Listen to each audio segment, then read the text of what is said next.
The moldy sandwich landed on Marcus Reynolds's first-class tray with deliberate contempt, as Claire Wilson's lips curled into a satisfied smirk. The distinguished CEO watched her performance with measured calm, his finger discreetly activating the airline surveillance system he had commissioned as part owner of Elite Airways. Behind the curtain, Claire's whispered slurs about how these people didn't belong in first class recorded perfectly, each word cementing her fate, while Marcus documented the treatment with patient precision. His calculated silence as he pressed the call button again carried more threat than any confrontation could. Not anger, but quiet resolve that would transform this ordinary flight into the most devastating miscalculation of Claire's career. Before we go any further, comment where in the world you are watching from and make sure to subscribe. Marcus Reynolds adjusted his custom-tailored suit jacket as he settled into Seat 2A of Elite Airways Flight 347 to San Francisco. The supple leather first-class seat embraced him with the familiar comfort he had come to expect from his frequent travels, a small luxury he allowed himself after 20 years of building Reynolds Technologies from the ground up. As other passengers boarded the aircraft, Marcus pulled out his tablet and opened an email containing the quarterly performance reports for Elite Airways, the airline he partially owned through a silent investment partnership he had established 3 years prior. "Good afternoon," a flight attendant greeted the silver-haired gentleman across the aisle, her voice warm and inviting. "Welcome aboard, Mr. Whitman. May I offer you a glass of our signature champagne before takeoff?" Marcus observed the interaction from his peripheral vision while continuing to review the impressive revenue figures on his screen. Elite Airways had experienced a 15% growth in the premium travel segment under his strategic guidance, though few employees knew of his involvement beyond the boardroom. He preferred it that way, experiencing the airline as any other customer would, gathering insights that quarterly reports and customer surveys could never truly capture. The flight attendant, whose name tag read Claire, moved efficiently through the cabin, distributing hot towels and champagne flutes to the passengers in the first few rows. Marcus noticed her warm smile fade slightly as she approached his seat, her eyes flicking momentarily to his dark complexion before settling somewhere just above his shoulder. "Towel?" she asked, her tone noticeably cooler than it had been moments before with the other passengers. "Yes, thank you," Marcus replied with the practiced ease of someone accustomed to such subtle shifts in treatment. He accepted the towel with a polite nod, watching as Claire moved to the passenger seated behind him, her voice immediately brightening as she offered champagne and a warm welcome. Marcus returned his attention to his tablet, swiping to review the customer satisfaction metrics he had personally championed as vital indicators of the airline's performance. The irony wasn't lost on him as he waited for his own pre-departure beverage, the one he had specifically ordered when booking his ticket, just as he always did. 10 minutes passed. The remaining first-class passengers received their drinks, including a middle-aged couple who boarded after Marcus and were now sipping from crystal flutes filled with bubbling champagne. Marcus closed his tablet and pressed the call button, his finger lingering momentarily as he considered whether this small battle was worth fighting. With a silent exhale, he pressed it firmly. Claire returned, her expression tight. "Yes, sir?" "I believe I'm still waiting for my pre-departure beverage," Marcus said, his voice measured and professional.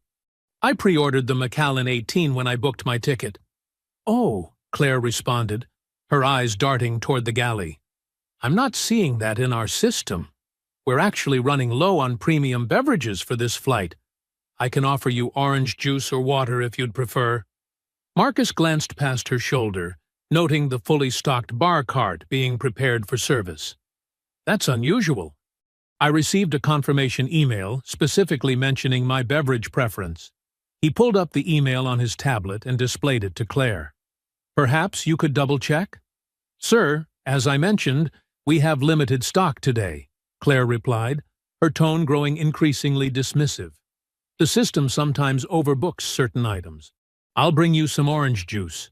Before Marcus could respond, Claire had already turned away, leaving him watching as she whispered something to another flight attendant who glanced in his direction with a barely concealed smirk. Marcus took a deep breath and returned to his tablet, opening the communication app he used to stay in touch with his executive assistant, Jessica. He typed a brief message. "Experiencing some interesting service discrepancies on Elite Flight 347. Might be nothing, but make a note to discuss with Diane in HR when I return." The captain's voice came over the intercom, announcing their imminent departure and thanking passengers for choosing Elite Airways. Marcus returned his seat to the upright position and stowed his tablet, watching as Claire distributed warm mixed nuts to the passengers around him. When she reached his row, she placed a small packet of pretzels on his tray table, the kind typically served in economy class, before continuing her rounds. Marcus examined the sealed package with a clinical detachment that belied the slow burn of realization forming in his gut. This wasn't merely poor service or an oversight. The pattern was becoming unmistakable. As the plane began to taxi toward the runway, Marcus reopened his messaging app and sent Jessica another text. "On second thought, please contact Diane immediately. I want to know if there have been any other service complaints filed by minority passengers in first class over the past quarter. And remind me, when did we install the cabin surveillance system in the premium cabins?" The response came quickly. "System went live 3 months ago across the entire fleet. All footage stored for 30 days. Should I be concerned?" Marcus watched as Claire and another flight attendant disappeared behind the galley curtain, their hushed laughter drifting back to the cabin. "Not yet," he typed, "but stay close to your phone. I may need you to make some calls before we land." The aircraft accelerated down the runway, and Marcus felt the familiar pressure against his chest as they ascended into the clouds. What should have been the beginning of a peaceful 6-hour flight was quickly transforming into something else entirely. A test of patience, professionalism, and principles that would have consequences far beyond this journey from New York to San Francisco. The seatbelt sign dimmed with a soft chime as the aircraft reached cruising altitude, prompting the cabin crew to begin their service preparations. Marcus Reynolds closed his eyes briefly, recalling the board meeting just 3 years ago when he had proposed a substantial investment in Elite Airways. His fellow board members at Reynolds Technologies had questioned the wisdom of diversifying into air travel, but Marcus had seen an opportunity to transform an industry plagued by declining service standards and increasing customer dissatisfaction. The silent partnership had been strategic, allowing him to observe operations honestly while implementing changes from within the boardroom. Jessica's response illuminated his tablet screen. HR records show 17 formal complaints from minority passengers in first class over the past year, 5 specifically mentioning flight attendant Claire Wilson. 3 were dismissed for insufficient evidence, and 2 resulted in customer vouchers, but no disciplinary action. Surveillance system is fully operational on your aircraft. Diane is standing by for your call. Marcus acknowledged the message with a quick tap, feeling a familiar weight settle across his shoulders. The burden of proof always seemed heavier for some than others. He tucked the tablet into his jacket pocket as Claire approached with the meal cart, her practiced smile reappearing as she served the passenger across the aisle. "Mr. Whitman, we have your special order ready. The seared salmon with truffle risotto and a glass of the Montrachet you requested." "Chef's compliments," she said, carefully arranging the white china plate before the silver-haired gentleman. The aroma of the gourmet meal wafted through the cabin as Claire continued serving each passenger with attentive care. Marcus watched the ritual unfold, noting how she leaned in to explain the wine pairing to a young couple, how she remembered another passenger's preference for extra bread. When she finally reached his seat, Claire's demeanor shifted subtly as she placed a covered plate before him without meeting his eyes. "Your meal," she stated flatly, already turning away. Marcus lifted the dome to find a dry sandwich on visibly stale bread, a small cup of lukewarm apple juice placed beside it. The contrast between his meal and those around him was stark enough to draw curious glances from nearby passengers. "Excuse me," Marcus called, his voice calm but firm enough to halt Claire's retreat. "I believe there's been a mistake with my meal. I pre-ordered the chef's special when I booked this flight." Claire turned back, her expression carefully neutral.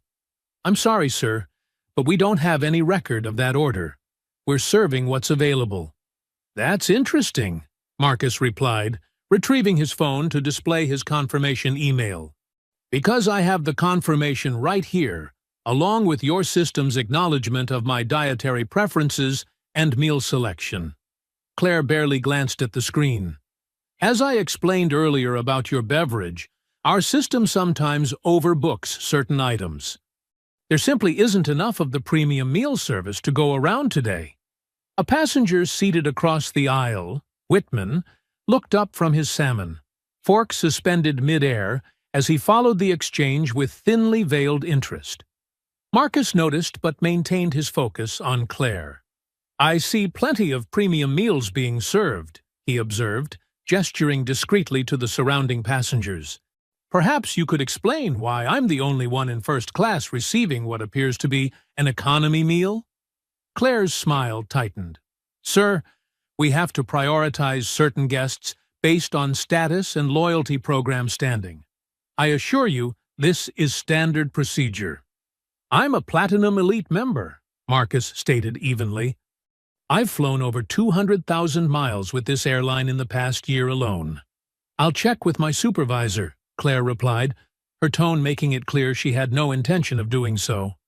She disappeared behind the galley curtain, leaving Marcus with the unappetizing meal before him. Marcus sat motionless for a moment, considering his options. 20 years of navigating corporate America as a black executive had taught him the value of choosing his battles wisely. This particular battle, he decided, was worth fighting, not just for himself, but for the 17 others who had filed complaints, and likely dozens more who had simply accepted the treatment as an unavoidable reality of their existence. He pressed the call button again, waiting patiently as minutes ticked by without response. Finally, a different flight attendant approached, a younger man whose name tag read Michael. "Can I help you?" Michael asked, his tone suggesting that helping was the last thing he wanted to do. "Yes," Marcus responded, maintaining his professional demeanor. "I'd like to speak with the purser or chief flight attendant about an issue with my meal service." Michael's eyes narrowed slightly. "Claire is handling this section. What seems to be the problem?" "I pre-ordered a meal that wasn't delivered, and I've been given what appears to be an economy class option instead," Marcus explained, aware that several passengers were now openly watching the interaction.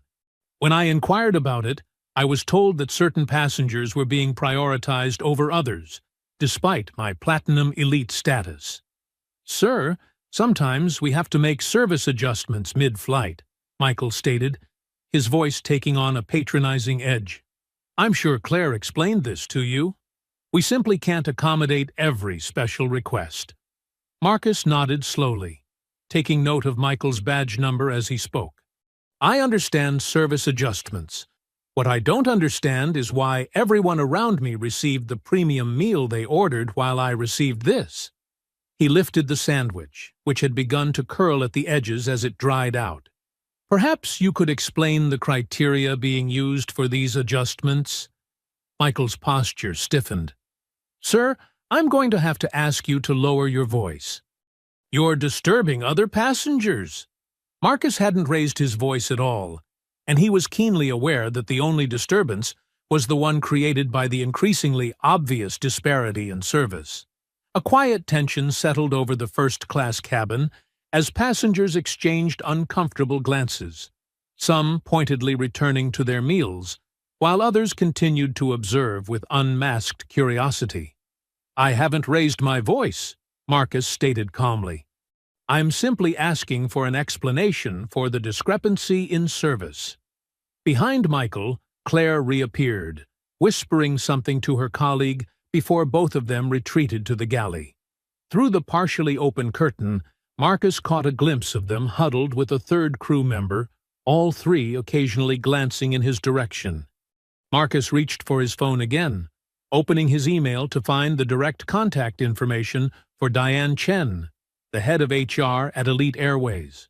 As he composed a message detailing the ongoing situation, he became aware of a presence beside his seat. Looking up, he found the silver-haired Mr. Whitman standing there, holding his half-finished plate of salmon. "Couldn't help but overhear," Whitman said, his voice lowered. "Been flying this route for 15 years, and I've never seen anything like this. It's not right."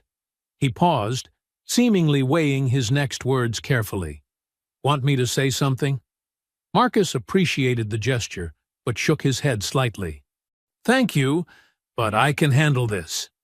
He returned his attention to his phone, adding another paragraph to his email as the crew members continued their whispered conversation behind the curtain, unaware of the silent documentation taking place or the storm gathering on the digital horizon. Marcus set his phone down and cautiously examined the sandwich before him. The bread's edges had an unmistakable greenish tint that grew more pronounced as he gently lifted the top slice. Dark spots of mold peppered the underside, confirming what his instincts had already told him. This wasn't merely poor service, but something deliberately malicious. He carefully replaced the bread and pushed the plate away, his appetite thoroughly extinguished by the discovery. "Everything all right with your meal, sir?" It was Michael again, his voice carrying a hint of mockery that wasn't lost on the passengers within earshot. "No, it's not," Marcus replied evenly, gesturing toward the sandwich. "There's visible mold on this bread. I'd like to speak with the captain about this situation." Michael leaned closer, examining the sandwich with exaggerated scrutiny. "I don't see anything unusual. Perhaps you're mistaken."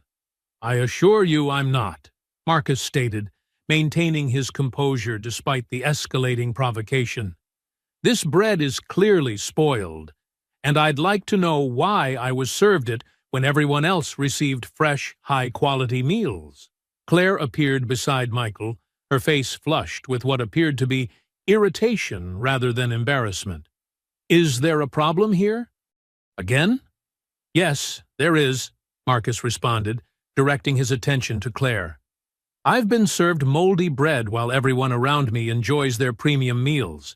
I've asked repeatedly for an explanation, and so far, all I've received are excuses and dismissals." Claire's eyes narrowed, a flash of something darker than mere annoyance crossing her features. "Sir, if you don't like what we've served, you're welcome not to eat it. But I will not have you disrupting this flight with baseless accusations." "Baseless?" Marcus echoed, his voice remaining measured despite the blatant gaslighting. "The evidence is right here." He gestured toward the sandwich. "I'd like to know why I'm receiving this treatment when I've been nothing but polite in my requests. Maybe because some people don't know how to be grateful for what they're given," Claire muttered, just loud enough for Marcus and several nearby passengers to hear. "Always wanting special treatment." The comment hung in the air, its implications unmistakable. An uncomfortable silence descended over the first-class cabin as passengers shifted in their seats, some pretending not to hear, while others exchanged knowing glances. Marcus felt his pulse quicken, but years of navigating similar situations had taught him that losing composure would only reinforce the stereotypes people like Claire clearly held. "I don't want special treatment," Marcus clarified, his voice firm but still controlled. "I simply want equal treatment. The same meal options, the same service, and the same respect afforded to every other passenger who paid for a first-class ticket." Claire's demeanor shifted, her professional mask slipping further as she leaned closer to Marcus, lowering her voice. "Listen, I don't know how you got into this cabin, but we both know you don't belong here. So why don't you just sit quietly and be thankful you're not back in economy where— Claire! Michael interrupted, suddenly aware that several passengers had angled their phones in their direction. That's enough. Let's discuss this in the galley. As the two flight attendants retreated behind the curtain, Marcus exhaled slowly, processing what had just occurred. The woman's prejudice had finally surfaced explicitly, confirming what her actions had already suggested. Marcus reached for his phone again, this time opening the Elite Airways Executive app, a secure platform accessible only to senior management and major stakeholders. With a few taps, he accessed the live feed from the cabin surveillance system, confirming that cameras were indeed recording. Behind the galley curtain, raised voices carried into the cabin despite attempts to keep the conversation private. I cannot believe these people. Claire's voice emerged clearly in a momentary lull of the aircraft's ambient noise. He probably used points or some diversity program to get up here. Did you see how he was dressed? Acting like he owns the place. Marcus's finger hovered over the messaging icon, considering whether to alert Diane immediately or to let the situation unfold further. The decision was made for him when the galley curtain parted, and a third crew member emerged, the purser, based on her uniform insignia. "Mr. Reynolds," she began, her tone professionally neutral, but with an underlying tension. "I understand there's been some confusion with your meal service. I want to assure you that we take all passenger concerns seriously." "Thank you," Marcus responded, noting her strategic use of his name. Clearly, someone had finally checked the passenger manifest. "As I explained to your colleagues, I pre-ordered a meal that wasn't delivered, and instead received food that appears to be spoiled." The purser nodded, her expression carefully composed. "We're investigating the situation. In the meantime, I can offer you a selection from our business class menu, if that would be acceptable." "What I find interesting," Marcus replied, ignoring the downgraded offer, "is that your colleague suggested this treatment was intentional, with rather specific implications about why I might be receiving it." The purser's professional veneer cracked slightly. "I'm sure there's been a misunderstanding. Claire is one of our most experienced flight attendants." "Experience doesn't preclude prejudice," Marcus observed quietly, aware that nearby passengers were still following the exchange. In fact, sometimes it merely provides more opportunity to act on it. The intercom crackled to life suddenly, and the captain's voice filled the cabin. "Ladies and gentlemen, this is Captain Hoffman speaking. Our flight attendants have informed me of a situation in the first-class cabin. I want to remind all passengers that crew instructions must be followed at all times for safety reasons. Any disruptive behavior will not be tolerated." The message was clear in its implications. Marcus was being framed as the problem. He glanced around the cabin, noting how several passengers were now looking at him with a mixture of curiosity and suspicion. The narrative was being rewritten in real time, transforming his reasonable request for equal treatment into a disruption that warranted the captain's intervention. The purser straightened, emboldened by the captain's tacit support. "Mr. Reynolds, I must ask you to accept the situation as it stands. We're doing our best to accommodate everyone." Marcus met her gaze steadily. "What exactly about my behavior has been disruptive? I haven't raised my voice. I haven't made demands beyond asking for the service I paid for. I haven't refused any safety instructions. Sir, your continued questioning of our procedures is creating tension in the cabin," the purser replied, her tone hardening. "I'm going to have to ask you to drop the matter." Marcus registered movement in his peripheral vision. Mr. Whitman had risen from his seat again, approaching with deliberate steps. "Excuse me," the older gentleman interjected, addressing the purser. "I've been observing this situation, and frankly, your treatment of this gentleman has been appalling. He's been nothing but polite, while being served moldy food and spoken to condescendingly.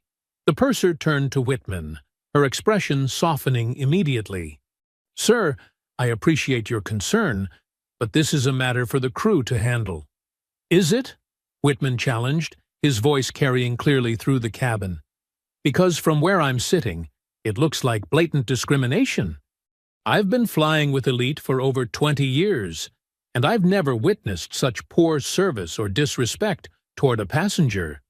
A murmur of agreement rose from several other passengers, the tide of opinion visibly shifting as people began to connect the dots between Marcus's treatment and the color of his skin.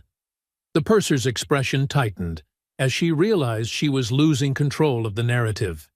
"We'll bring you something from business class right away, Mr. Reynolds," she stated abruptly, turning on her heel to retreat to the galley. "That won't be necessary," Marcus called after her, his voice calm but carrying clearly. "What's necessary is an explanation for why I'm being treated differently from everyone else in this cabin." The purser paused, visibly flustered by the direct challenge to authority. Before she could respond, the galley curtain parted again, and Captain Hoffman himself emerged, his face set in stern lines as he surveyed the first-class cabin. His gaze settled on Marcus with unmistakable hostility. "Sir," the captain began, his voice carrying the weight of ultimate authority on the aircraft, "I understand you're causing a disturbance. I need to inform you that if this behavior continues, I'll be forced to divert the flight for the safety of all passengers." The threat hung in the air as Marcus calmly reached for his tablet, opening his executive email with deliberate movements. "Captain Hoffman, I suggest you reconsider that course of action. I haven't caused any disturbance, as numerous witnesses in this cabin can attest. What I have done is question why I've been singled out for substandard service and disrespectful treatment." The captain's expression darkened. "Sir, as commander of this aircraft, my determination of what constitutes a disturbance is final. I'm giving you one last opportunity to comply with crew instructions and cease this disruptive behavior." "What specific instruction have I failed to comply with?" Marcus asked, his finger poised over the send button on an email addressed to the airline's board of directors, an email that would reach their phones long before the plane could land at any diverted airport. The captain didn't answer immediately, perhaps realizing the shakiness of his position. In the momentary silence, the purser leaned forward to whisper something in his ear. His expression shifted almost imperceptibly, a hint of uncertainty entering his eyes. "This isn't about complying with instructions," Marcus continued, seizing the moment of hesitation. "This is about being treated with basic dignity and receiving the service that every passenger in this cabin has paid for. The only disruption has been created by your crew's discriminatory actions." A tension headache began to form at Marcus's temples as he maintained eye contact with the captain, neither man willing to back down in what had transformed from a simple service issue into a pivotal moment of principle. Behind them, the cabin had fallen completely silent, the collective attention of every passenger fixed on the confrontation unfolding before them. The captain's authoritative presence loomed over Marcus as the standoff continued, every passenger in the cabin now fully engaged in the unfolding drama. Time seemed to slow as Marcus weighed his options, his mind racing through potential outcomes with the strategic precision that had guided his business decisions for decades. He could acquiesce, accept the substandard treatment, swallow his pride, and maintain the peace that everyone around him seemed so desperate to preserve. It was the path of least resistance, one he had taken in his younger years when building his career seemed more important than challenging the subtle indignities he faced daily. The memory of those compromises now left a bitter taste in his mouth, far more unpalatable than the moldy bread he'd been served. Or he could stand his ground, not just for himself, but for everyone who had ever been dismissed, diminished, or dehumanized based on the color of their skin. The surveillance cameras were recording. The witnesses were watching. The evidence was mounting. This wasn't merely about a meal anymore. It was about accountability in a system designed to avoid it. "Captain Hoffman," Marcus finally spoke, his voice carrying a quiet strength that commanded attention, "before you make a decision that will affect everyone on this aircraft, I think there's something you should know." "I've made my decision," the captain interrupted, his jaw tight with barely contained anger. "This is my aircraft, and I will not tolerate any passenger undermining my crew's authority." Marcus nodded slowly, his finger hovering over the send button on his tablet. "That's precisely the problem, Captain. You've made a decision based on false information. You haven't once asked for my perspective on what's happening, yet you're prepared to inconvenience hundreds of passengers by diverting this flight." The captain's eyes narrowed dangerously. "Sir, this is your final warning. Comply with crew instructions immediately, or I will be forced to declare an emergency and land at the nearest available airport." "And what instruction would you like me to comply with?" Marcus asked, maintaining his composed demeanor despite the escalating tension. "So far, I've been told to accept moldy food, to be grateful for discriminatory treatment, and to remain silent when subjected to racial prejudice. Which of these instructions do you believe is reasonable or lawful?" A flicker of uncertainty crossed the captain's face, quickly masked by renewed determination. "This isn't about race. This is about maintaining order in my cabin. It became about race the moment your flight attendant decided I didn't belong in first class," Marcus countered, his gaze unwavering. "It became about race when I was served spoiled food, while everyone around me received their proper meals. It became about race when your crew member made explicit comments about my presence here." Behind the captain, Claire had emerged from the galley, her face flushed with a mixture of anger and anxiety, as she realized the situation was spiraling beyond her control. "Captain, perhaps we should—" "Mr. Reynolds is correct. Mr. Murt." Whitman's voice cut through the tension, drawing all eyes to the silver-haired passenger who had risen to stand beside Marcus. "I witnessed the entire interaction, as did several others in this cabin. Your flight attendant made explicitly racist remarks and deliberately served this gentleman spoiled food. If you divert this flight, you'll be doing so solely to punish a passenger for calmly asking to be treated with basic human dignity." Murmurs of agreement rippled through the cabin as other passengers began to voice their support. A woman across the aisle held up her phone. "I've recorded parts of this interaction. The flight attendant clearly said he doesn't belong in first class, despite his platinum status." Captain Hoffman's authority was visibly eroding as the collective witness of the cabin united against the narrative he had been fed. His gaze darted between the passengers, the growing chorus of dissent undermining his position with each passing moment. "Captain," Marcus said, his tone deliberate, "I'm giving you an opportunity to handle this situation professionally. You can either address the discriminatory behavior of your crew, or you can compound the problem by diverting this flight without cause. A decision that will have consequences far beyond today." The implication hung in the air, unspoken but clear. The captain's jaw worked silently as he processed his increasingly limited options. Behind him, Claire disappeared back behind the galley curtain, the sound of urgent whispers carrying faintly into the cabin. Marcus maintained his steady gaze on the captain, allowing the weight of the moment to settle between them. The confrontation had reached its tipping point. Retreating now would only embolden the behavior he had witnessed, not just on this flight, but throughout the airline he partially owned. The responsibility to act weighed heavily on his shoulders, a burden he had carried throughout his career as he navigated spaces never designed with people like him in mind. With deliberate calmness, Marcus pressed send on the email he had composed to the board of directors. an email detailing the discriminatory treatment he had experienced and requesting an immediate review of the aircraft's surveillance footage. The quiet chime of confirmation seemed to echo in the tense silence of the cabin. "I've just communicated with the airline's executive team," Marcus stated, his voice carrying clearly across the hushed cabin. "I've requested that they review the surveillance footage from this flight, which I believe will provide conclusive evidence of the treatment I've received. I have also asked them to prepare for the possibility that you might divert this flight without legitimate cause." The captain's expression darkened at the direct challenge to his authority. "Surveillance footage?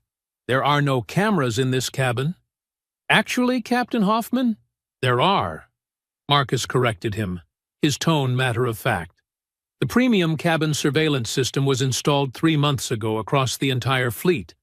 Every interaction in this cabin for the past hour has been recorded and stored on the airline's secure servers, including the conversations that took place behind that curtain." The color drained from Captain Hoffman's face as the implication registered. Behind the galley curtain, Marcus could hear Claire's voice rising in panic, though her words were indistinct. The captain's hand moved to his communication device, but he hesitated, suddenly uncertain of his next move. "Captain," Marcus continued, seizing the moment of uncertainty, "I understand that you're in a difficult position. You've been given incomplete information by your crew, and you're trying to maintain order on your aircraft. But the facts of this situation are not in dispute.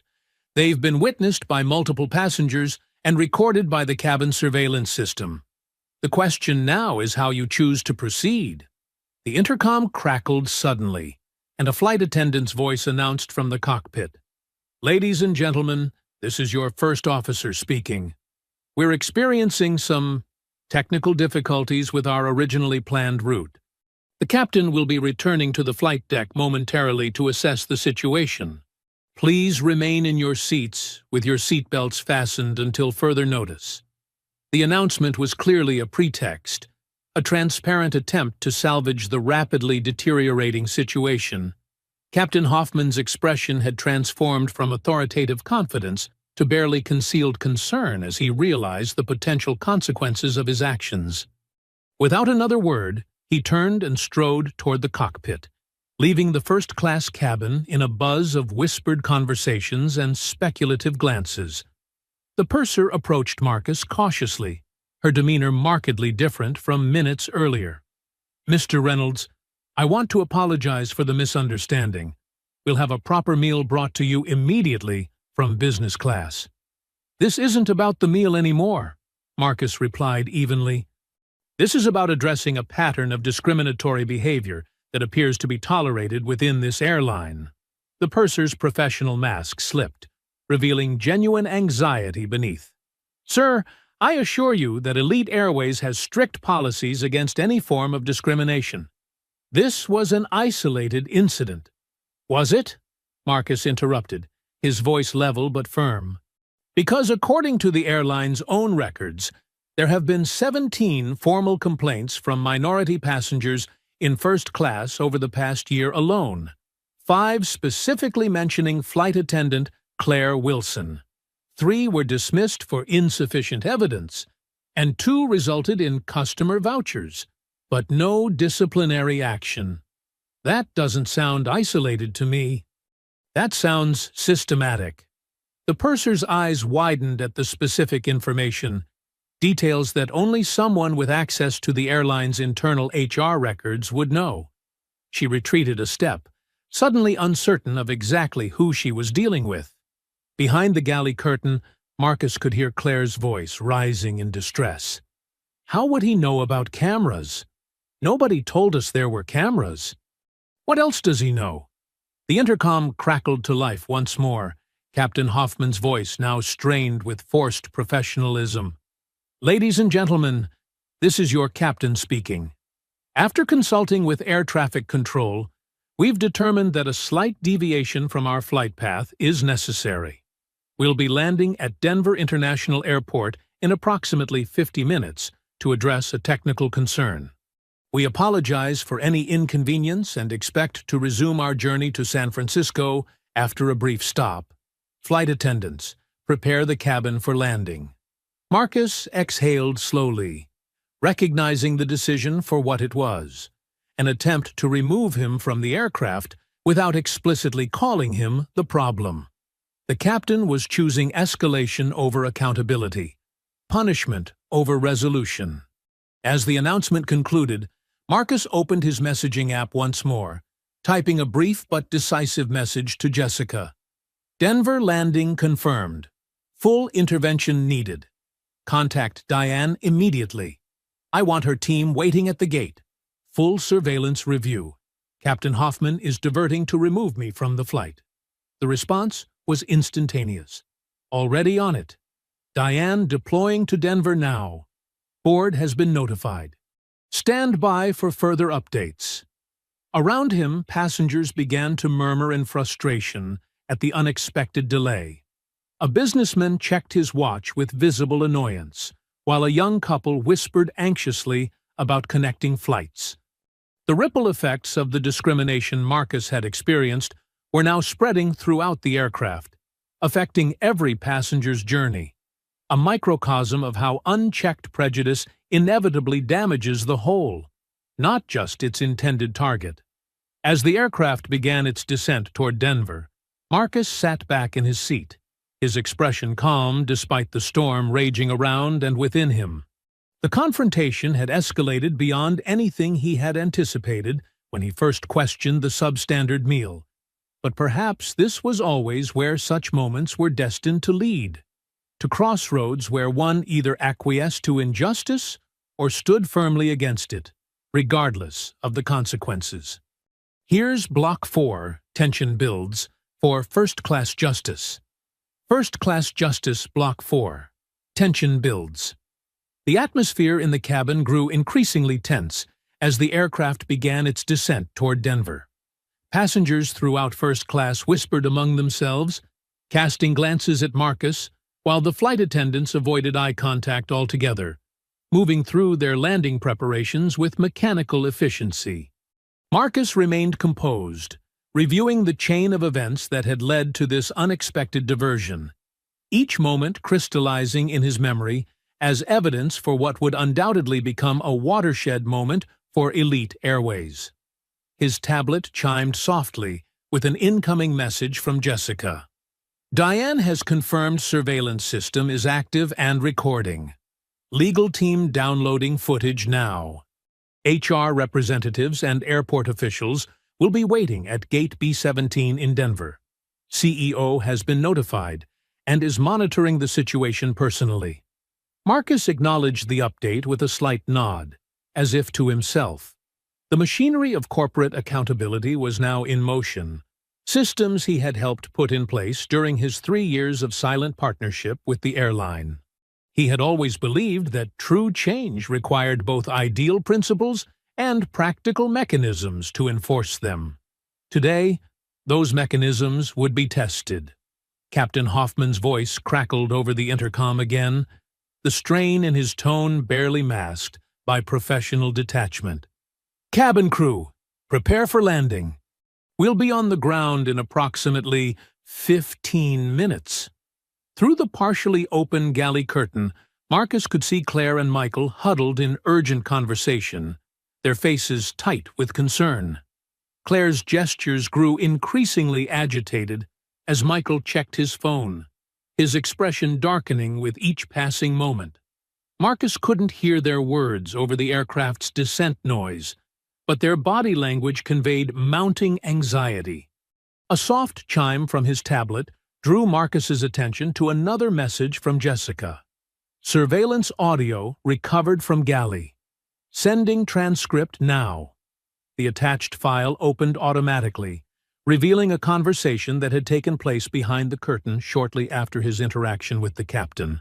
Claire, I can't believe this is happening. Who does he think he is? Michael. I told you we should have just given him the regular meal. Claire. Why?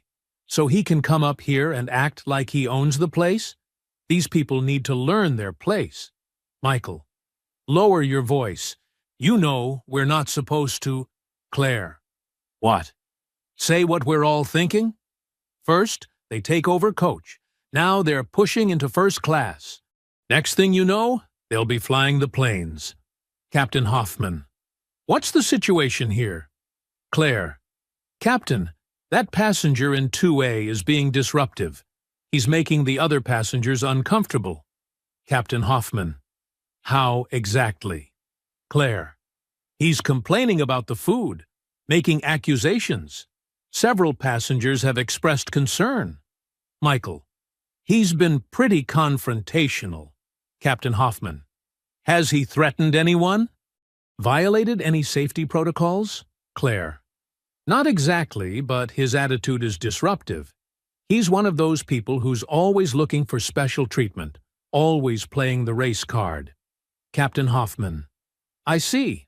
Well, we can't have disruptions in the cabin. I'll have a word with him. Claire. Maybe we should just divert, get him off the plane. Put him on the no-fly list so he doesn't cause problems for other crews. Captain Hoffman. Let me handle this. If he doesn't cooperate, that's exactly what we'll do. Marcus closed the transcript, a mixture of vindication and weariness washing over him. The naked prejudice in the conversation confirmed what he had already known, but seeing it documented so explicitly still struck him with the force of an unexpected blow. This wasn't just poor service or a misunderstanding. It was deliberate discrimination coordinated among multiple crew members, including the captain himself. Across the aisle, Mr. Whitman leaned slightly toward Marcus. I couldn't help noticing you seem remarkably calm for someone being diverted to Denver, he observed quietly. Almost as if you expected this. Marcus met the older man's gaze with a measured smile. Let's just say I've learned to prepare for various contingencies in my line of work. Whitman nodded thoughtfully. Investment banking? Technology and strategic consulting, Marcus replied. Reynolds Technologies. Recognition dawned in Whitman's eyes. You're Marcus Reynolds, he said, realization tempering his voice. Your company implemented the digital transformation for half the Fortune 500. Among other projects, Marcus acknowledged modestly. Whitman's expression shifted to something between amusement and admiration. Something tells me Captain Hoffman has made a significant tactical error today. Before Marcus could respond, the aircraft touched down on the Denver runway with a firm jolt, the thrust reversers roaring as they decelerated rapidly. The usual post-landing announcements followed, but with a notable deviation from standard protocol. Rather than thanking passengers for choosing Elite Airways, Captain Hoffman tersely instructed them to remain seated until further notice, citing security procedures that needed to be followed. Marcus's phone vibrated with an incoming call, a direct line he reserved for his most senior executives and critical situations. Jessica's voice came through clearly as he answered. Marcus, are you all right? I'm fine, he assured her, speaking quietly but without concern for being overheard. What's the situation on the ground? Diane and the team are at the gate. Airport security has been briefed that this is an internal airline matter, not a security threat. They've agreed to stand down and let our people handle it. The surveillance footage has been reviewed by legal. It's conclusive. And the board? Fully informed. The chairman called an emergency session for tomorrow morning, but he's already authorized you to take whatever actions you deem necessary in the interim. His exact words were, clean house if you have to. Marcus nodded to himself, the weight of responsibility settling across his shoulders. What had begun as a personal affront had escalated into a moment that would define the culture of an entire organization, one that carried his silent investment and, by extension, his tacit endorsement of its practices. The implications extended far beyond this flight, this crew, or even this airline. It represented a crossroads in how corporations addressed the persistent reality of discrimination in spaces presumed to be beyond its reach. The aircraft came to a complete stop at the gate, but the usual bustle of deplaning did not begin. Instead, the cabin remained eerily quiet as passengers awaited further instructions, the tension palpable in the recycled air. Captain Hoffman emerged from the cockpit, his uniform crisp, but his expression taut as he made his way down the aisle toward Marcus. "Mr. Reynolds," the captain began, his tone carefully neutral, "I need to ask you to deplane first. There are representatives waiting to speak with you at the gate." Marcus met the captain's gaze steadily. "I'm aware of that, Captain Hoffman. But before I leave this aircraft, I'd like to understand precisely why we've been diverted. For the record." The captain's jaw tightened almost imperceptibly. "As I announced, we're addressing a technical concern." "And what technical concern would that be?" Marcus pressed, his voice calm but unyielding. "Something that developed suddenly after I questioned your crew's discriminatory behavior?" Captain Hoffman glanced around at the attentive passengers, clearly uncomfortable with the public challenge to his authority. "Sir, this is not the appropriate forum for this discussion. If you have concerns about your treatment, customer service representatives will be happy to address them at the gate." "I think this is precisely the appropriate forum," Marcus countered, gesturing to the cabin around them. "These passengers have had their travel plans disrupted. They deserve to know why. Was there actually a technical issue with this aircraft, Captain Hoffman? Or was this diversion your attempt to remove a passenger who dared to question being served moldy food and subjected to racial slurs?" The question hung in the air, direct and uncompromising. Several passengers leaned forward in their seats, equally interested in the captain's response. The moment stretched as Hoffman visibly calculated his options, none of them appealing. "I made the decision based on the information available to me at the time," he finally stated, his words carefully chosen to admit nothing while conceding nothing. "And what information was that, specifically?" Marcus continued, undeterred by the evasion. "That a first-class passenger calmly requested equal treatment? Or was it the information shared by your flight attendant that I didn't belong in this cabin because of the color of my skin?" A murmur rippled through the cabin as passengers reacted to the explicit naming of what many had already perceived.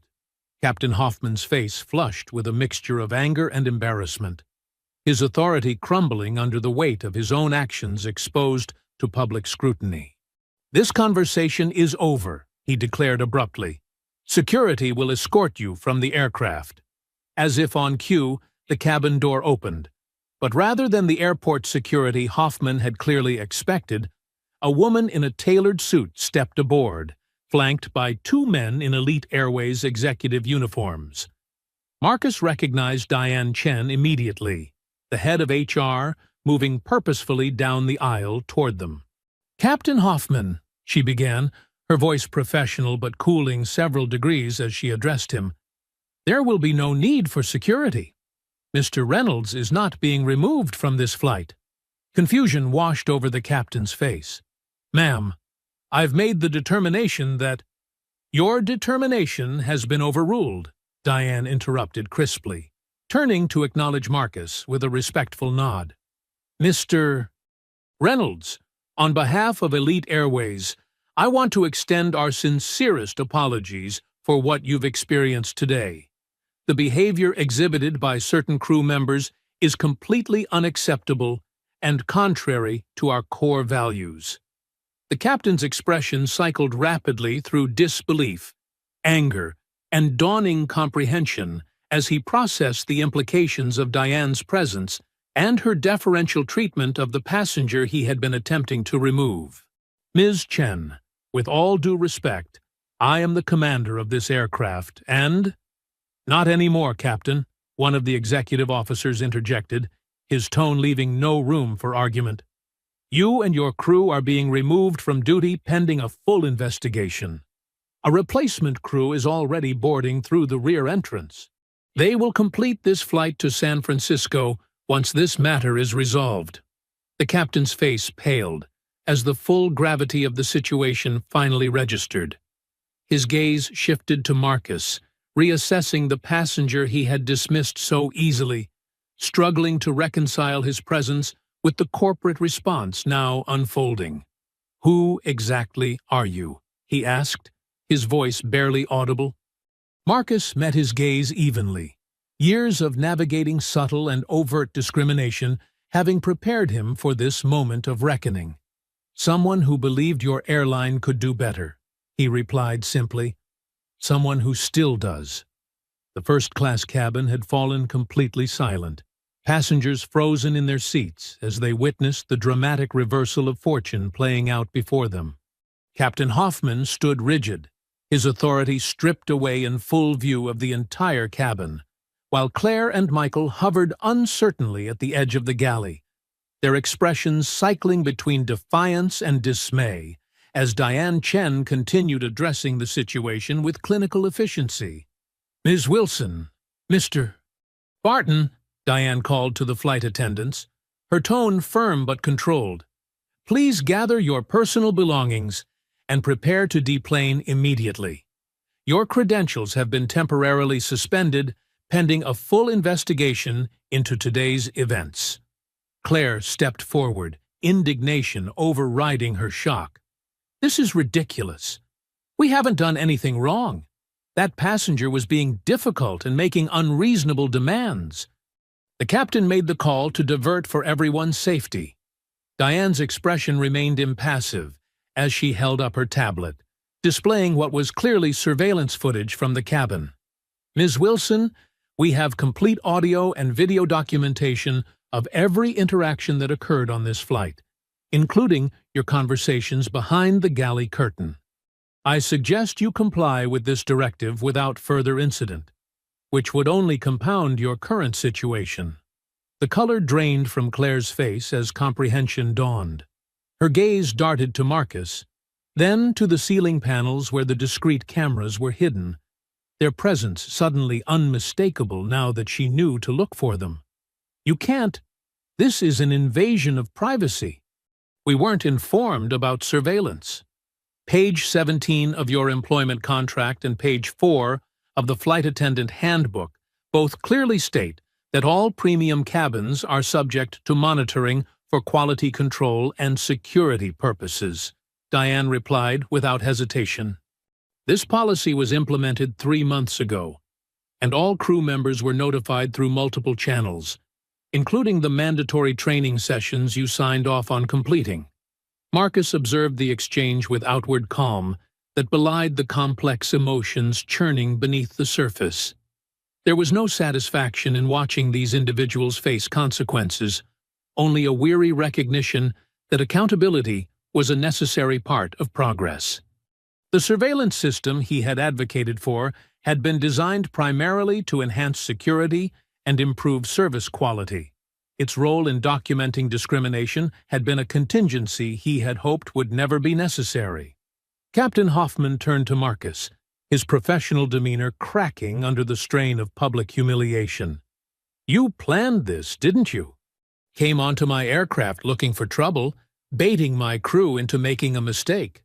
"Captain Hoffman," Marcus replied evenly, "I boarded this flight with the same expectation as every other passenger, to receive the service I paid for and to be treated with basic dignity. The only thing I planned was a business trip to San Francisco. Everything that followed was the result of choices made by you and your crew." The captain's jaw worked silently, searching for a retort that wouldn't further incriminate him. Finding none, he turned abruptly and strode toward the exit, his rigid posture a last attempt at preserving what little dignity remained. Claire and Michael followed reluctantly, casting venomous glances at Marcus as they passed. As the disgraced crew members disappeared through the jetway, a collective exhale seemed to pass through the cabin. The tension that had built over the past hour began to dissipate, replaced by a buzz of whispered conversations as passengers processed what they had witnessed. Several reached for their phones, undoubtedly composing social media posts that would spread the story far beyond this aircraft. Diane approached Marcus, lowering her voice to maintain some semblance of privacy in the crowded cabin. "Mr. Reynolds, I can't begin to express how deeply sorry we are for what happened today. This is a complete failure on multiple levels, and I assure you it will be addressed thoroughly."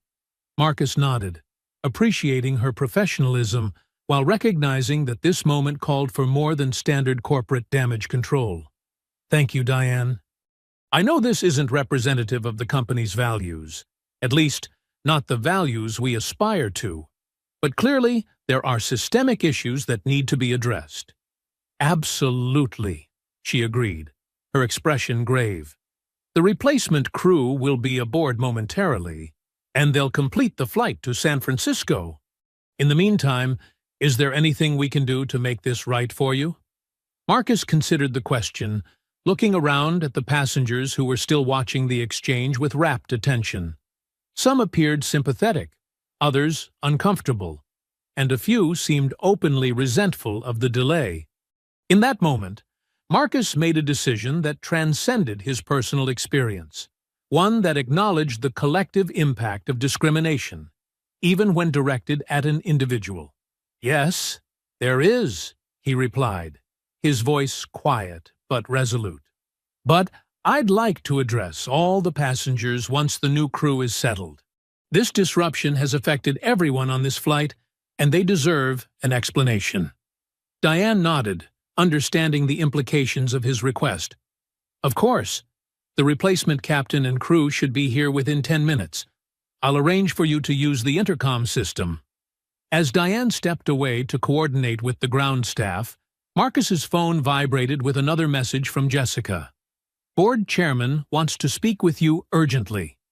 Media already picking up chatter about an Elite Airways flight diversion involving discrimination. "How do you want to handle this?" Marcus typed a quick response. "Tell the chairman I'll call once we're airborne again. As for media, no comment until I've addressed the passengers and we've gathered all the facts. Have legal prepare a statement emphasizing our commitment to addressing the incident transparently and comprehensively. This isn't just about damage control, it's an opportunity for meaningful change." He'd barely sent the message when another notification appeared, a news alert mentioning Elite Airways, and an unscheduled landing following allegations of discriminatory treatment. The digital age meant that even events unfolding at 30,000 feet couldn't remain isolated for long. By the time they reached San Francisco, this incident would likely be making headlines across the country. Mr. Whitman leaned across the aisle again, his expression thoughtful. "Quite a turn of events," he observed quietly. "I've been flying this airline for 20 years and never imagined I'd witness something like this. Part owner, I'm guessing?" Marcus smiled slightly, appreciating the older man's perceptiveness. "Silent partner. I prefer to experience the airline as a regular passenger. It provides insights you can't get from quarterly reports and customer satisfaction surveys." Whitman nodded appreciatively. "Smart approach, though I imagine today's insights weren't what you had in mind." "No," Marcus agreed, his expression sobering. "But perhaps they were necessary. Some problems remain invisible until they're experienced firsthand." Their conversation was interrupted as the cabin door reopened and the replacement crew boarded the aircraft. The new captain, a woman in her mid-50s with silver-streaked hair and an air of seasoned professionalism, moved directly to the intercom system. Her voice filled the cabin moments later, clear and authoritative without the defensive edge that had characterized Captain Hoffman's communications. "Ladies and gentlemen, this is Captain Sarah Lindstrom. I understand today's flight has experienced some unexpected challenges. My crew and I will be taking over from this point forward, and we expect to have you on your way to San Francisco within 20 minutes. We appreciate your patience and understanding during this transition." The announcement was met with scattered applause from passengers relieved that their journey would soon resume. Captain Lindstrom made her way through the first-class cabin, stopping briefly at Marcus's seat to introduce herself properly. "Mr. Reynolds," she said, her handshake firm and direct, "I want to personally assure you that my crew and I are committed to providing excellent service to all our passengers without exception. I understand you'll be addressing the cabin before we depart?" Marcus nodded, appreciating her straightforward approach. "Yes, with your permission. I believe the passengers deserve to understand why their travel plans were disrupted today." "I agree completely," she responded. "Just let me know when you're ready." As Captain Lindstrom continued to the cockpit, Diane returned to Marcus's side with a clipboard containing several documents. "These are the preliminary incident reports based on the surveillance footage and witness statements we've already gathered," she explained. "We'll conduct more thorough interviews once we reach San Francisco, but I wanted you to see the initial documentation." Marcus reviewed the reports carefully, noting the clinical precision with which they detailed the discriminatory comments and actions. The evidence was overwhelming and unambiguous, stripped of the emotional context that had made the experience so dehumanizing. On paper, reduced to timestamps and transcribed dialogue, the incident seemed almost mundane, a routine case of prejudice documented with corporate efficiency. But Marcus knew better. He had felt the weight of those dismissive glances, experienced the humiliation of being served spoiled food, while others dined on gourmet meals, endured the accusations of disruption when he had merely asked to be treated with basic dignity. These were the realities that reports could never fully capture, the lived experiences that policies alone could never address. As the replacement crew completed their preparations and passengers settled back into their seats, Marcus stood and made his way to the front of the cabin where Diane waited with the intercom handset. The moment had arrived to transform an individual injustice into a catalyst for collective change, to address not just what had happened on this flight, but what happened every day in boardrooms, restaurants, shops, and public spaces across the country. He accepted the handset from Diane, taking a deep breath as he prepared to address the passengers whose journeys had become unexpectedly intertwined with his own. The cabin fell silent in anticipation, all eyes focused on the man whose quiet dignity in the face of discrimination had brought them to this unprecedented moment. Here's Block 6, the landing and revelation, for First-Class Justice. First-Class Justice, Block 6, the landing and revelation. "Ladies and gentlemen," Marcus began, his voice carrying clearly through the cabin intercom, "my name is Marcus Reynolds. I want to take a moment to address what happened today and why your journey was interrupted." The cabin remained absolutely silent as passengers from both cabins listened attentively, united by curiosity about the drama that had unfolded and resulted in an unscheduled landing. Some of you witnessed the interactions in first class that led to this diversion. What began as a simple request for the meal I had pre-ordered escalated into something much more serious when I was deliberately served spoiled food and subjected to discriminatory treatment based on my race. Marcus paused, noting the mixture of reactions across the cabin, nods of confirmation from those who had witnessed the events firsthand, expressions of shock from those in economy who were hearing the details for the first time. When I questioned this treatment, the crew responded by characterizing me as disruptive and aggressive, ultimately convincing Captain Hoffman to divert the aircraft to Denver, not because of any legitimate safety concern, but in an attempt to remove me from the flight. Murmurs of disbelief rippled through the cabin as passengers processed this revelation. Marcus continued, his tone remaining measured and dignified. "What the crew didn't know is that I am not just a passenger, but also a part owner of Elite Airways. 3 years ago, I made a substantial investment in this airline with the belief that we could build a company that truly values every customer, regardless of their appearance or background. As part of that commitment, I implemented a cabin surveillance system in all premium cabins to monitor service quality and ensure the highest standards for all passengers. The revelation landed with palpable impact, passengers exchanging glances of surprise and understanding as the pieces fell into place. In economy, several passengers had risen from their seats to better hear his words, while flight attendants stood motionless in the aisles, absorbing the implications of his statement.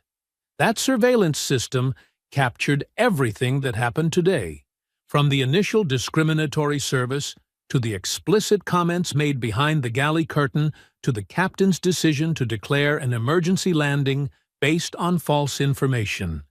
The footage has already been reviewed by our HR and legal departments, resulting in the immediate removal of the crew responsible. Marcus shifted his focus, his expression softening as he addressed the collective impact of the incident. I understand that all of you have been inconvenienced by this diversion. Your time is valuable, and this delay has disrupted your plans and schedules. For that, I am truly sorry. He took a breath, knowing that what he said next would transform the mood of the entire aircraft. To acknowledge this inconvenience and demonstrate our commitment to addressing this incident properly, Elite Airways will be providing a full refund of today's ticket price to every passenger on this flight, along with $10,000 in compensation and 5 years of complimentary Elite status upgrades.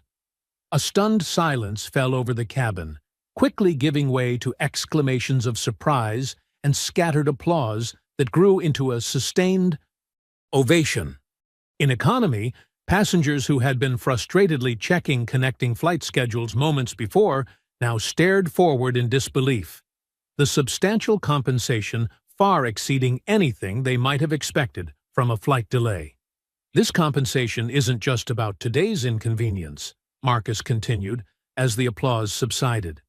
It's a recognition that discrimination affects everyone, even those who aren't its direct targets. When we allow injustice to pass unchallenged in our presence, we become part of the environment that enables it. He handed the intercom back to Diane, who stepped forward to provide the practical details of how the compensation would be processed. As she spoke, Marcus returned to his seat, suddenly aware of the emotional toll the confrontation had taken. The adrenaline that had sustained him through the heated exchanges was beginning to ebb, leaving behind a familiar weariness, the cost of standing ground that should never have needed defending in the first place. Passengers from both cabins began approaching his seat, forming a line that stretched down the aisle. Some simply wanted to shake his hand, others to share their own experiences with discrimination, and many to express admiration for how he had handled the situation. A young black woman from economy leaned in to whisper, "Thank you for not letting it slide. Most of us can't afford to fight back like that." Her words struck Marcus deeply, highlighting the privilege that had allowed him to challenge his treatment where others might have been forced to endure in silence. His position and resources had given him leverage that many lacked, a reality that reinforced his responsibility to use that advantage for systemic change rather than merely personal vindication. As the last passengers returned to their seats and the aircraft prepared for takeoff, Mr. Whitman settled back beside Marcus, his expression thoughtful. "Quite a statement you made there, with both words and actions." Marcus nodded, glancing out the window as the Denver landscape began to recede beneath them. It seemed appropriate. Some lessons need to be expensive to be remembered. $10,000 per passenger is more than expensive, Whitman observed. That's a corporate statement, if I ever saw one. The money isn't the point, Marcus replied quietly. What matters is that everyone on this aircraft now has a stake in this story, not just as witnesses, but as participants. They'll remember this flight not because of the discrimination they saw, but because of the accountability that followed. Whitman considered this, nodding slowly. You're playing a longer game than just addressing one incident. I have to, Marcus said, watching the clouds envelop the aircraft as they climbed toward cruising altitude. Because this was never just about one flight, one crew, or one airline. It's about challenging the assumption that certain spaces aren't meant for people who look like me, and the casual cruelty that enforces those boundaries. As the aircraft leveled off and the cabin service resumed, now delivered with impeccable professionalism by the replacement crew, Marcus opened his tablet to begin drafting the presentation he would deliver to the board the following morning. The surveillance footage provided irrefutable evidence of individual misconduct, but his task now was to illuminate the broader patterns that had enabled such behavior to flourish unchecked. His phone vibrated with an incoming call from the board chairman, Robert Chen. Marcus answered, prepared for the difficult conversation ahead. "Marcus," Chen began without preamble, "I've just reviewed the preliminary reports and footage. It's disturbing, to say the least." "That's putting it mildly," Marcus replied, keeping his voice low despite the ambient noise of the cabin. "The financial impact of your compensation offer will be substantial. The board will have questions." Marcus had anticipated this concern. The financial cost of allowing this culture to persist would be far greater in the long run. Lost customers, lawsuits, reputation damage. Consider this an investment in the company's future, not an expense. There was a brief silence on the line as Chen processed this perspective. "You've never been one to make impulsive decisions, so I trust your judgment here. But what happens next? This incident will be headline news by morning. That's precisely why our response needs to be equally newsworthy," Marcus explained. "I'm preparing a comprehensive proposal for systemic reforms throughout the airline. New training protocols, accountability mechanisms, and revised hiring practices. I'll present it to the board tomorrow morning." "Some members will resist," Chen warned. "They'll argue this was an isolated incident, not a systemic issue." "Then I'll show them the data," Marcus countered firmly. 17 formal complaints from minority passengers in first class over the past year, most dismissed without proper investigation. That's not isolated. That's a pattern. Chen sighed, the sound of someone recognizing the magnitude of the challenge ahead. "You have my support, Marcus. This isn't just the right thing to do morally, it's the right business decision. I'll see you at the emergency board meeting tomorrow." As Marcus ended the call, he noticed several passengers around him openly checking their banking apps, exclamations of surprise confirming that the promised compensation was already being processed. Diane had worked quickly, ensuring that the corporate response matched the urgency of the situation. It was a promising start, but merely the first step in a much longer journey. The remainder of the flight proceeded without incident, the replacement crew demonstrating the standard of service that Marcus had always envisioned for elite airways: professional, attentive, and, most importantly, consistent for every passenger regardless of appearance. As they began their descent into San Francisco, Marcus finalized his notes for the board presentation, knowing that tomorrow would be a defining moment not just for his role in the company, but for the company's future itself. Here's a tighter version of Block 7, with more dialogue for First Class Justice. First Class Justice, Block 7. The aftermath begins. The Elite Airways response team awaited Marcus as he deplaned in San Francisco, the gravity of the situation evident in their expressions. James Peterson, the chief operating officer, stepped forward immediately. "Marcus, I've reviewed the footage. It's inexcusable," James said, extending his hand. "Yes, it is," Marcus replied firmly. "And now we need to ensure it never happens again." The chairman's called an emergency board meeting for tomorrow at 8. This story's already breaking across every platform. Inside the executive terminal, analysts had assembled a command center displaying data from customer feedback systems. A young data scientist pointed to a screen showing customer satisfaction metrics. "We've identified a clear statistical disparity in satisfaction scores between white passengers and passengers of color in premium cabins," she explained, highlighting several graphs. particularly on routes staffed by certain crew rotations. And how many of these discrepancies triggered investigations? Marcus asked. Diane stepped forward. Very few. Our systems classified complaints as isolated incidents unless multiple reports targeted the same employee within a narrow time frame. Or perhaps, Marcus said pointedly, it was designed precisely not to identify those patterns. James winced. The surveillance system you implemented has revealed discrepancies we simply couldn't see before. Couldn't?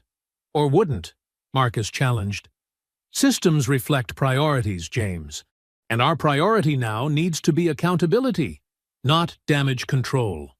Which is why I've already initiated a comprehensive audit of all discrimination complaints received over the past 5 years, Diane interjected, including those dismissed at intake. A notification appeared on the main screen showing statements from Claire and Captain Hoffman claiming misunderstanding and suggesting Marcus had leveraged his position for retribution. The lead counsel approached, tablet in hand. The compensation package is making headlines, $10 million total. The board will have questions. They can question the cost of addressing this incident, Marcus replied, or they can consider the much higher cost of ignoring it. Marcus stepped away to call Jessica in New York. The footage has been completely backed up, right? He asked. Triple secured, Jessica confirmed. Copies with our servers, the legal team, and your private cloud. It can't disappear. Good, because tomorrow is when the real work begins. Today was about addressing an incident. Tomorrow is about changing a system. Robert Chen's message appeared on Marcus's phone. Media requests pouring in. They want statements, interviews. How do you want to handle? No interviews yet, Marcus replied, after consideration. Issue a statement acknowledging the incident, confirming immediate action was taken, and announcing comprehensive reforms to be presented tomorrow. Keep the focus on systemic change, not personal drama. A middle-aged black executive approached Marcus, lowering her voice. I've been with this airline 20 years. What happened to you has happened to countless others who couldn't fight back. Thank you for using your position to force this conversation. This isn't just my fight, Marcus responded, meeting her gaze. And the changes we make can't just be about protecting executives in first class. She nodded. The board won't make this easy.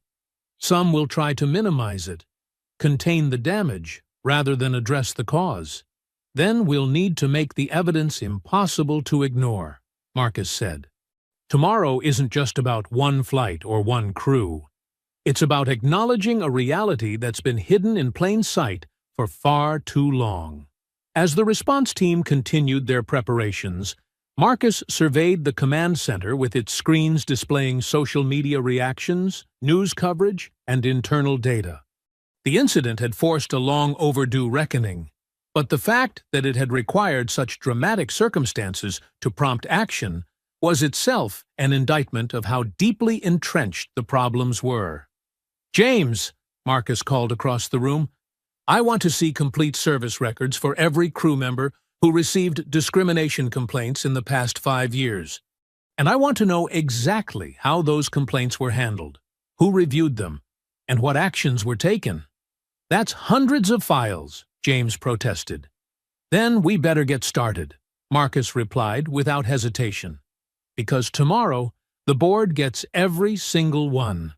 The Elite Airways boardroom fell silent as Marcus concluded his presentation.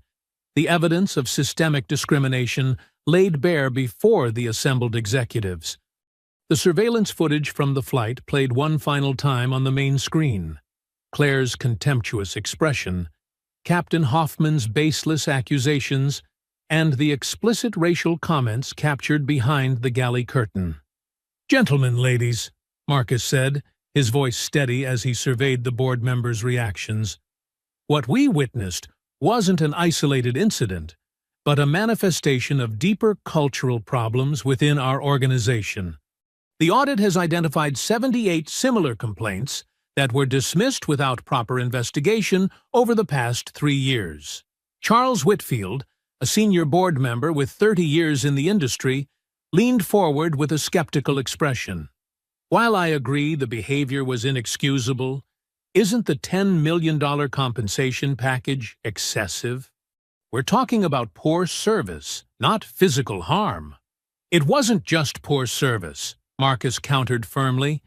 It was deliberate discrimination that culminated in an unnecessary flight diversion affecting every passenger. The compensation acknowledges both the inconvenience and our commitment to meaningful change. And this comprehensive reform package you're proposing? Victoria Hayes, another board member, gestured toward the thick binders distributed before the meeting. The implementation costs alone would run into millions. Consider the alternative, Marcus replied. Class action lawsuits, government investigations, sustained reputational damage. Our passengers have smartphones, Victoria. The next incident won't just reach our boardroom, it will go viral globally within hours. Robert Chen nodded in agreement. Marcus is right. We have a choice between leading this change proactively or being forced into it reactively under far less favorable circumstances. The debate continued for nearly 3 hours, with some board members resistant to acknowledging the systemic nature of the problem, while others pushed for even more aggressive reforms. Throughout, Marcus remained resolute, returning consistently to the evidence rather than allowing the discussion to drift into hypotheticals or defensive posturing. This isn't about assigning blame, he emphasized as the conversation approached its conclusion. It's about building accountability into our systems so that every passenger receives the service and respect they deserve, regardless of how they look or where they come from. In the end, the vote wasn't unanimous, but it was decisive. 11-3 in favor of adopting the comprehensive reform package. The dissenters registered their concerns about costs and implementation challenges while ultimately acknowledging that the status quo had become untenable. We'll issue a public statement this afternoon, Robert announced as the meeting adjourned. Full transparency about what happened, the actions we've taken in response, and our commitment to systemic reform moving forward. As the boardroom emptied, Diane approached Marcus with the first implementation timeline already drafted on her tablet. We can begin the enhanced training program next week. The surveillance system expansion will take longer, about 3 months for the full fleet. Good, Marcus nodded. And the review committee for discrimination complaints? I've already identified potential members, diverse in terms of both demographics and positions within the company. We'll need your final approval, of course. Marcus smiled slightly, appreciating her initiative. Share the list with me tonight. I want people who understand what's at stake here, not just for the company, but for every passenger who trusts us with their journey. The Elite Airways first-class cabin gleamed in the morning sunlight as Marcus settled into seat 2A, the same position he had occupied during that fateful flight 6 months earlier. The transformation wasn't just in the recently updated interior, but in the subtle yet significant shifts in service culture that had taken root throughout the airline. Sarah Johnson, now the permanent head flight attendant for the premium New York to San Francisco route, approached with a warm smile that held no trace of the artificial deference that often characterized first-class service. "Good morning, Mr. Reynolds.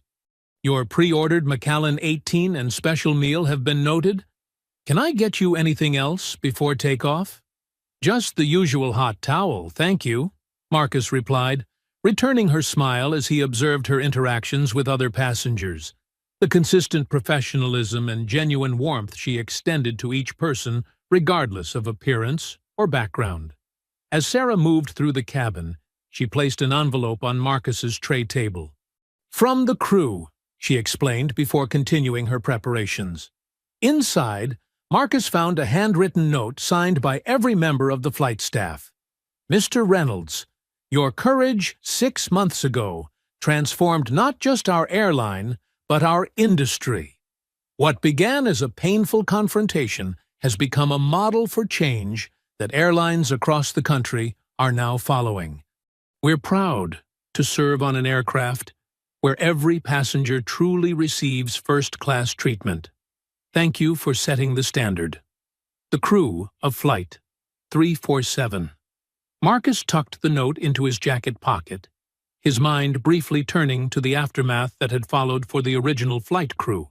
Claire Wilson, Michael Barton, and Captain Hoffman had not gone quietly. As expected, they had attempted to fight their terminations through their union representatives, claiming they were being scapegoated for what they persistently characterized as a misunderstanding. Their efforts collapsed, however, when the full surveillance footage was shared during the arbitration hearings. The explicit racial comments captured behind the galley curtain, combined with the evidence of deliberately serving spoiled food, left no room for plausible deniability. All three were permanently dismissed from Elite Airways, with the incident documented in their employment records. But the consequences hadn't ended there. The Federal Aviation Administration had launched its own investigation into Captain Hoffman's decision to divert the aircraft without legitimate safety concerns, ultimately suspending his commercial pilot's license for 6 months. More significantly, the incident had been added to airline training programs nationwide as a case study in how bias could compromise flight safety and operational decisions. Claire Wilson had attempted to give interviews portraying herself as a victim of cancel culture, but found little sympathy even among typically receptive media outlets once the surveillance footage became public. The last Marcus had heard, she was working at a regional airline, relegated to short-haul economy routes and subject to enhanced supervision. The most meaningful outcome, though, hadn't been the punitive measures but the structural reforms they had catalyzed. The comprehensive training program implemented across Elite Airways had now been adopted by 3 other major carriers. The Diverse Review Committee for Discrimination Complaints had proven so effective that it had been expanded to address other passenger service issues. And the surveillance system, now present in both premium and economy cabins, served as both deterrent and documentation, ensuring that future incidents couldn't be dismissed as mere misunderstandings. As the aircraft began its taxi toward the runway, Marcus opened his tablet to review the quarterly performance reports. Elite Airways premium bookings had increased, despite industry analysts' predictions that the publicized incident would damage the brand. The transparency with which the company had addressed the discrimination and committed to reform had resonated with travelers tired of corporate apologies without meaningful change. Captain Lisa Hernandez's voice came over the intercom, welcoming passengers aboard Flight 347 to San Francisco. 6 months ago, Marcus had boarded an aircraft where he was seen as an intruder in a space not meant for people who looked like him. Today, he flew on an airline transformed, not perfect, but actively striving to create an environment where dignity and respect were extended to every passenger regardless of appearance. The note from the crew rustled in his pocket as the aircraft accelerated down the runway. The incident had never been about a meal or a flight diversion, or even one crew's prejudice. It had been about the simple yet profound principle that spaces designed for all must truly welcome all, and the recognition that meaningful change required not just addressing individual incidents, but transforming the systems that allowed them to occur. As the plane lifted into the clouds, Marcus closed his eyes briefly, allowing himself to feel something that had eluded him on too many previous journeys. The simple pleasure of being treated not as an exception or an intruder, but simply as a passenger, welcomed aboard without qualification or condition. I hope you enjoyed that story. Please share it with your friends and subscribe so that you do not miss out on the next one. In the meantime, I have handpicked 2 stories for you that I think you will enjoy. Have a great day.